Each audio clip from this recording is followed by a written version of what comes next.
انا كنت من اكتر الناس اللي كانت فرحانه بتعيين الكابتن عادل القيعي رئيس لشركه الكوره في النادي الاهلي. انما بصراحه انا ميركاتو الشتوي ده مش فاهم تصريحاته.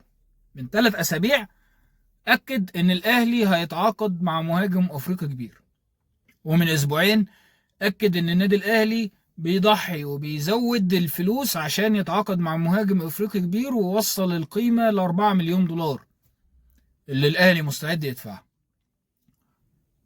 وامبارح قال ان الاهلي مش هيتعاقد مع مهاجم افريقي لان المهاجمين اللي عنده كفايه، سواء بيرسي تاو، محمد شريف، كهربا، شادي حسين. انا كان عندي الكابتن عادل القيعي يطلع يقول احنا مش هنعرف نجيب مهاجم الميركاتو ده احسن من التصريح اللي هو قاله ده. انت يا كابتن عادلي اتفاجئت ان احنا عندنا محمد شريف وبيرسي تاو؟ اتفاجئت بشادي حسين في الفريق ليه؟ ايه ده احنا عندنا شادي حسين. الاهم من ده، كهربا ده افرض يوم 2 فبراير اتوقف تاني، احتمال وارد برضه. ايه هنعمل ايه بقى؟ تصريح بصراحة مستفز، وما كانش يليق بتاريخ الكابتن عادل القيعي. اتمنى ان احنا نشوف تعديل في لجنة الكورة اللي هيتعمل لها فيديو لوحده برضه، وفي إدارة التعاقدات بقيادة الكابتن أمير توفيق.